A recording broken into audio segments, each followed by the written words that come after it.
ఈ సెషన్లో మనం solar panel 10 watts, solar charge controller 12 volts 10 amperes, solar battery 12 volts 100 ampere hours మరియు సాధారణ ఇన్వర్టర్ను కనెక్ట్ చేయడం, అలాగే సోలార్ ఇన్వర్టర్గా మార్చడం ఎలాగో నేర్చుకుంటాం. ఈ సెషన్ ముగింపులో మీరు సోలార్ ప్యానెల్ యొక్క ప్రాథమిక సూత్రాలు మరియు భాగాలను అర్థం చేసుకోగలరు. సోలార్ అర్రేస్ నుండి డైరెక్ట్ కరెంట్ డీసీని ఆల్టర్నేటింగ్ కరెంట్గా అంటే ఏసీగా మార్చడం వంటి వాటి పనితీరుతో సహా సోలార్ ఎనర్జీ సిస్టమ్స్లో ఇన్వర్టర్ల పాత్ర మరియు ప్రాముఖ్యతను నిర్వహించగలరు. వివిధ రకాల ఇన్వర్టర్లు మరియు వాటి వినియోగాలను వివరించడం మరియు సోలార్ పీవీ ఇంటిగ్రేషన్ ప్రాజెక్టుల విజయానికి దోహదపడే కీలకమైన అంశాలను అర్థం చేసుకుంటారు. ముందుగా సోలార్ ప్యానెల్ గురించి తెలుసుకుందాం. సోలార్ ప్యానెల్ అనేక సోలార్ సెల్స్ తో కూడిన సెమీకండక్టర్ లక్షణాలను కలిగి ఉంటుంది. ఇది పర్యావరణం నుండి రక్షించబడడానికి ఒక పదార్థంలో కప్పబడి ఉంటుంది. ఈ లక్షణాలు సెల్ కాంతిని సంగ్రహించేలా చేయగలవు లేదా మరింత ప్రత్యేకంగా సూర్యుడి నుండి ఫోటాన్లు అలాగే ఫోటోవోల్టాయిక్ ప్రభావం అనే ప్రక్రియ ద్వారా వాటి శక్తిని ఉపయోగకరమైన విద్యుత్తుగా మారుస్తాయి. ఇన్వర్టర్ అనేది ఎలక్ట్రికల్ పరికరం. ఇది డైరెక్ట్ కరెంట్ డీసీ రూపంలో విద్యుత్ ప్రవాహాన్ని అంగీకరించి దాన్ని ఆల్టర్నేటింగ్ కరెంట్ ఏసీగా మారుస్తుంది. సోలార్ ఎనర్జీ సిస్టమ్స్ కోసం సోలార్ అర్రే నుండి డీసీ కరెంట్ ఇన్వర్టర్ ద్వారా అందించబడుతుంది. అది దాన్ని ఏసీగా మారుస్తుంది. ఎలక్ట్రికల్ గ్రిడ్తో చాలా ఎలక్ట్రిక్ పరికరాలను లేదా ఇంటర్ఫేస్ను ఆపరేట్ చేయడానికి ఈ మార్పిడి అవసరం. ఇన్వర్టర్లు దాదాపు అన్ని సోలార్ ఎనర్జీ సిస్టమ్స్కు ముఖ్యమైనవి, ఇంకా సాధారణ సోలార్ ప్యానెల్స్ తర్వాత అత్యంత ఖరీదైన భాగం. ముందుగా స్టాండ్ అలోన్ ఎస్పీవీ సిస్టమ్ గురించి తెలుసుకుందాం. విద్యుత్ అందుబాటులో లేని ప్రదేశాల్లో స్టాండ్ అలోన్ ఎస్పీవీ సిస్టమ్కు సాధారణంగా ప్రాధాన్యత ఇవ్వబడుతుంది. అందువల్ల గ్రిడ్ సరఫరా అందుబాటులో లేని మారుమూల ప్రాంతాలు, భూమి లేదా నీటి వనరులకు ఇది అనుకూలంగా ఉంటుంది. ఉదాహరణలు సరిహద్దు సైనిక సేవా శిబిరాలు, నౌకాదళ సేవలు, వ్యవసాయ గృహాలు, పర్వతాలు, అడవులు, రిసార్ట్లు మొదలైనవి. ప్రధాన భాగాలు బ్యాటరీ బ్యాకప్ ఇంకా ఇన్వర్టర్. గ్రిడ్ నుండి ఏసీ మెయిన్ ఉపయోగించబడదు. సోలార్ ఎనర్జీ బ్యాటరీ బ్యాంక్ ఇంకా డే లైటింగ్ను ఛార్జ్ చేయడానికి మాత్రమే మూలం. రాత్రి సమయంలో బ్యాటరీ ఇన్వర్టర్కు శక్తిని అందిస్తుంది. లోడ్లు సాధారణ ఏసీ లోడ్లు ఇంకా ఏవైనా కావచ్చు. ఛార్జ్ కంట్రోలర్ తర్వాత డీసీ లోడ్లను కూడా ఉపయోగించవచ్చు. బ్యాటరీ బ్యాంక్ వోల్టేజ్ దాని రూపకల్పన విలువ కంటే తక్కువగా ఉన్నప్పుడు ఏసీ అవుట్పుట్ ఉండదు. మనము స్టాండ్ అలోన్ సోలార్ పీవీ సిస్టమ్కు ఛార్జింగ్ యొక్క అదనపు సోర్స్ ఎంపికను జోడించినప్పుడు హైబ్రిడ్ ఇన్వర్టర్ ఆధారిత ఎస్పీవీ సిస్టమ్ను పొందుతాం. బ్యాటరీని ఛార్జ్ చేయడానికి సోలార్ ఎనర్జీ ప్రధాన వనరు. అవసరమైన అదనపు శక్తి ఏసీ మెయిన్స్ ద్వారా భర్తీ చేయబడుతుంది. సోలార్ ఎనర్జీ లేనప్పుడు బ్యాటరీని ఛార్జ్ చేయడంలో యాక్సిలరీ ఛార్జింగ్ సర్క్యూట్ సహాయపడుతుంది. సన్లైట్ పాక్షికంగా లేదా పూర్తిగా లేనప్పుడు, అలాగే సిస్టమ్ లోడ్ చేయడానికి ఏసీ శక్తిని సరఫరా చేయలేనప్పుడు అదనపు శక్తి ఏసీ మెయిన్స్ నుండి తీసుకోబడుతుంది.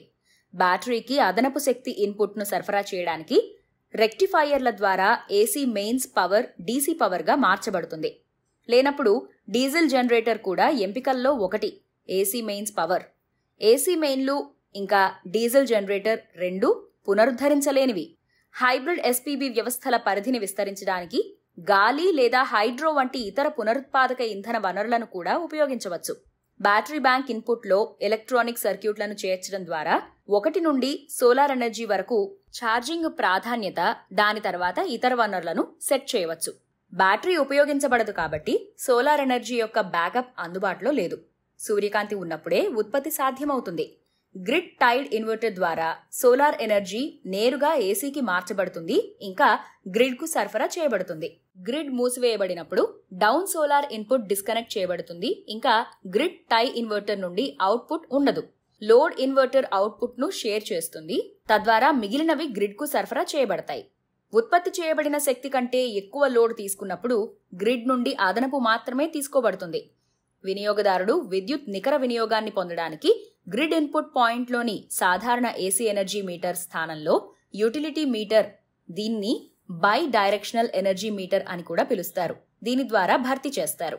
ఈ రకం వినియోగదారుణ్ణి విద్యుత్ ఉత్పత్తిదారుగా అనుమతిస్తుంది, ఇంకా దానికోసం ప్రభుత్వం చెల్లిస్తుంది. అందుచేత ఇన్స్టలేషన్ కు ముందు సరైన ఆమోదం ప్రభుత్వం నుండి తీసుకోవాలి. ఇది off grid battery backup SPV system ఇంకా ఆన్ గ్రిడ్ లేదా గ్రిడ్ టైడ్ ఎస్పీవీ సిస్టమ్ కలయిక. అందువల్ల ఇది రెండింటి ప్రయోజనాలను కలిగి ఉంది. గ్రిడ్ పవర్ అందుబాటులో ఉన్నప్పుడు ఇది ఆన్ గ్రిడ్ సిస్టమ్ వలె పనిచేస్తుంది. గ్రిడ్ మూసివేయబడినప్పుడు సోలార్ అర్రే కనెక్షన్లను మార్చడం ద్వారా ఇది ఆఫ్ గ్రిడ్ సిస్టమ్ వలె పనిచేస్తుంది.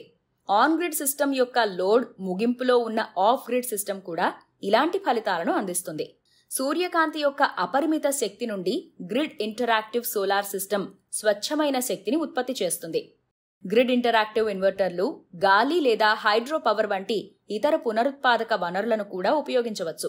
సూర్యుడు ప్రకాశిస్తున్నప్పుడు పీవీ సిస్టమ్ దాని డీప్ సైకిల్ సోలార్ బ్యాటరీలను ఛార్జ్ చేస్తుంది. ఇంకా ఇన్వర్టర్ ద్వారా విద్యుత్ గ్రిడ్లోకి అదనపు శుభ్రమైన శక్తిని అందిస్తుంది. రాత్రి అయినందున సోలార్ ఎనర్జీ లేనప్పుడు సిస్టమ్ విద్యుత్ గ్రిడ్ నుండి శక్తిని పొందగలదు. విద్యుత్ వైఫల్యం ఉన్నప్పుడు ఇన్వర్టర్ మీ ఇల్లు లేదా వ్యాపారం యొక్క విద్యుత్ అవసరాలను తీర్చడానికి సోలార్ ప్యానెళ్లు ఇంకా బ్యాటరీల నుండి స్వచ్ఛమైన శక్తిని తీసుకుంటుంది. అప్పుడది ఒక stand alone system. Grid interactive photovoltaic PV system పునరుత్పాదక శక్తిని ఉత్పత్తి చేయడానికి సోలార్ ఎనర్జీని ఉపయోగిస్తుంది.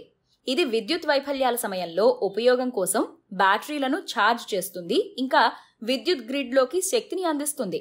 గ్రిడ్ టైడ్ సిస్టమ్లు విద్యుత్ గ్రిడ్లోకి గ్రీన్ ఎనర్జీని అందిస్తాయి. అయితే గ్రిడ్ డౌన్ అయితే తప్పనిసరిగా డిస్కనెక్ట్ అవుతుంది. టైడ్ సిస్టమ్లు గ్రిడ్లోకి గ్రీన్ పవర్ను అందించడానికి క్రెడిట్లు ఇంకా ప్రోత్సాహకాలను అందుకుంటాయి, కానీ అవి శక్తిని ఉత్పత్తి చేయలేవు. గ్రిడ్ ఇంటరాక్టివ్ సిస్టమ్లు కూడా గ్రిడ్లోకి శక్తిని అందిస్తాయి. అయితే అవి తమ పీవీ మాడ్యూల్స్ ఇంకా బ్యాటరీ బ్యాకప్ సిస్టమ్ల నుండి గ్రీన్ ఎనర్జీ ఉత్పత్తి చేస్తూనే ఉంటాయి. అలాగే ఈ విద్యుత్ను తమ స్వంత అవసరాలను తీర్చుకోవడానికి ఉపయోగించుకోవచ్చు. ప్రారంభంలో ఇంటిగ్రేషన్ గురించి చర్చిద్దాం. 3 మెగావాట్ల ప్లాంట్ ఒక్కో మెగావాట్ చొప్పున 3 స్వతంత్ర విభాగాలుగా విభజించబడింది. ప్రతి విభాగంలో 250 kW 4 ఇన్వర్టర్లు అమర్చబడి ఉంటాయి. ఇంకా ఒక ఎల్టీ ప్యానెల్ను రూపొందించడానికి కలిసి ఉంటాయి. 225 అండ్ 240 WP మాడ్యూళ్ల మిశ్రమంపై ఆధారపడి 45 నుండి 46 PV స్ట్రింగ్లు ప్రతి ఒక్క ఇన్వర్టర్కు సమాంతరంగా కనెక్ట్ చేయబడతాయి. ప్రతి స్ట్రింగ్ సిరీస్లో కనెక్ట్ చేయబడిన 24 మాడ్యూళ్లను కలిగి ఉంటుంది. 0.415 kV వద్ద 3 MW PV ప్లాంట్ నుండి ఉత్పత్తి చేయబడిన విద్యుత్తు 3 స్టెప్అప్ ట్రాన్స్ఫార్మర్ల సహాయంతో 11 kVకి చేరుకుంది. ఇంకా ఇప్పటికే ఉన్న 11 kV లైన్లకు కనెక్ట్ చేయబడింది. సోలార్ పీవీ ఇంటిగ్రేషన్ అటువంటి భారీ ప్లాంట్లకు సంబంధించిన అన్ని పనులను కలిగి ఉంటుంది. ఇది ఆ సంస్థ యొక్క టెండర్ను బిడ్డింగ్ చేయడంతో ప్రారంభమవుతుంది. టెండర్ గెలిచిన తర్వాత సైట్ తనిఖీ నుండి సైట్ను సిద్ధం చేయడం, బ్లూ ప్రింట్ ఆమోదించిన ప్రకారం అవసరమైన భాగాలు ఇంకా ఇతర దుకాణాల్ని ప్లాన్ చేయడం ఇంకా ఏర్పాటు చేయడం, సేకరణ ఇంకా నిల్వ చేయడం, పునాదులు చేయడం, నిర్మాణాలను అమర్చడం, సోలార్ ప్యానెళ్లను ఇన్స్టాల్ చేయడం, ఇన్వర్టర్ గదుల నిర్మాణం, ఇన్వర్టర్లను ఇన్స్టాల్ చేయడం ఇంకా అసోసియేట్ పరికరాలు, వైరింగ్ ఇంకా కనెక్షన్లు నిర్వహించడం, నాణ్యత పరీక్షలు, ఇన్స్టలేషన్ ఇంకా అన్ని సోలార్ అర్రేస్, ఇన్వర్టర్ ఇంకా కంబైనర్లను ప్రారంభించడం, నిర్ణీత ధృవీకరణల తర్వాత మరియు గ్రిడ్కు కనెక్ట్ చేసే ఆమోదం అన్నీ పెద్ద పీవీ ప్రాజెక్టుల సోలార్ పీవీ ఇంటిగ్రేషన్ పనులలో చేర్చబడతాయి. సోలార్ పీవీ ఇంటిగ్రేషన్ యొక్క విజయం ప్రాజెక్టు యొక్క సరైన ప్రణాళిక ఇంకా అమలుతో ఉంటుంది. దీనికి పూర్తి ప్లాంట్ యొక్క ఖచ్చితమైన రూపకల్పన అవసరం. అందుబాటులో ఉన్న సాంకేతికత, భాగాల వైవిధ్యాలు, మార్కెట్ నిబంధనలు, తయారీదారులు, దిగుమతి చేసుకునే నిత్యావసరాలు, లాజిస్టిక్స్, మానవ శక్తి అవసరాలు మొదలైన వాటిపై తగిన పరిజ్ఞానం డిజైన్ బృందానికి మద్దతిస్తుంది. పీవీ సిస్టమ్ సాఫ్ట్వేర్ అటువంటి సాధనం. ఇది డిజైన్ బృందం యొక్క పనిని చాలా వరకు సులభతరం చేస్తుంది. ఇది సోలార్ ఇర్రేడియేషన్ లొకేషన్ వారీగా విశ్లేషించడం నుండి కూడా ప్రారంభమవుతుంది. ఇంకా రూపకల్పన కోసం ఉత్తమ విధానాన్ని మార్గనిర్దేశం చేస్తుంది. సాఫ్ట్వేర్ ద్వారా అవుట్పుట్గా ఇవ్వబడిన అనుకరణ నివేదిక ఆధారంగా చాలా ఆర్థిక నిర్ణయాలు తీసుకోబడతాయి. పీవీ సిస్టమ్ సాఫ్ట్వేర్ ఆర్కిటెక్టులు, ఇంజనీర్లు ఇంకా పరిశోధకులు ఉపయోగించేలా రూపొందించబడింది. ఇది చాలా ఉపయోగకరమైన విద్యా సాధనం కూడా. ఇది వివరణాత్మక సందర్భోచితాన్ని కలిగి ఉంటుంది. ఉపయోగించిన విధానాలు ఇంకా నమూనాలను వివరించే సహాయ మెన్యూ ఇంకా ప్రాజెక్టును అభివృద్ధి చేయడానికి గైడ్తో వినియోగదారు స్నేహపూర్వక విధానాన్ని అందిస్తుంది. పీవీ సిస్టమ్ అనేక విభిన్న మూలాల నుండి మెటియర్ డేటాను అలాగే వ్యక్తిగత డేటాను దిగుమతి చేసుకోవచ్చు.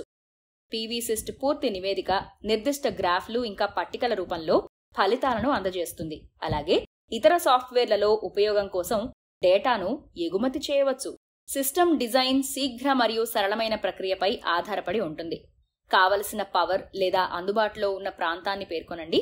అంతర్గత డేటాబేస్ నుండి పీవీ మాడ్యూల్ని ఎంచుకోండి.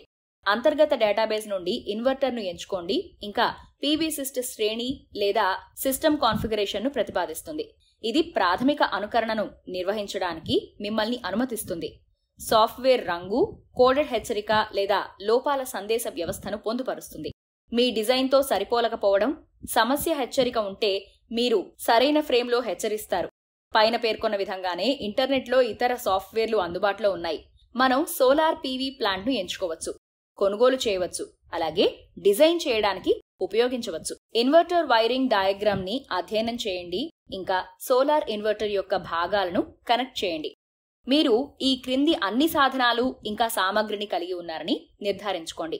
12 వోల్ట్స్ DC, 230 వోల్ట్స్ AC సాధారణ inverter, solar panels 75 watts 2, charge controller, connecting వైర్లు, load bank, 12 volts 100 ampere hours battery, ఇంకా క్లాంప్ మీటర్. వైరింగ్ సీక్వెన్స్ కింది విధంగా ఉన్నాయి. ఛార్జ్ కంట్రోలర్ను వైర్ చేయండి. ఛార్జ్ కంట్రోలర్ను బ్యాటరీకి కనెక్ట్ చేయండి. బ్యాటరీని ఇన్వర్టర్కి కనెక్ట్ చేయండి. ఛార్జ్ కంట్రోలర్కు ప్యానెల్ను కనెక్ట్ చేయండి. లోడ్ను కనెక్ట్ చేయండి. అన్ని MCBలను ఆఫ్ స్థానంలో ఉంచండి. ఇంకా భద్రత కోసం ఫ్యూజ్లను తీసివేయండి. ఇన్వర్టర్ యొక్క పరీక్షా క్రమాన్ని అనుసరించండి. అలాగే సాధారణ లోడ్, పూర్తి లోడ్ ఇంకా ఓవర్లోడ్ పరిస్థితుల కోసం సోలార్ ఇన్వర్టర్ను ఇదే విధంగా పరీక్షించండి. పరిశీలనలను రికార్డ్ చేయండి. Solar panel 10 watts, solar charge controller 12 volts 10 amperes, solar battery 12 volts 100 ampere hours మరియు సాధారణ ఇన్వర్టర్ను కనెక్ట్ చేసి సోలార్ ఇన్వర్టర్గా మార్చడంపై మనం ఈ సెషన్ ముగింపుకు చేరుకున్నాం. ఇప్పటికి మీరు సోలార్ ప్యానెల్ యొక్క ప్రాథమిక సూత్రాలు మరియు భాగాలను అర్థం చేసుకోగలరు. సోలార్ ఎనర్జీ సిస్టంలో ఇన్వర్టర్ల పాత్ర మరియు ప్రాముఖ్యతను నిర్వచించగలరు.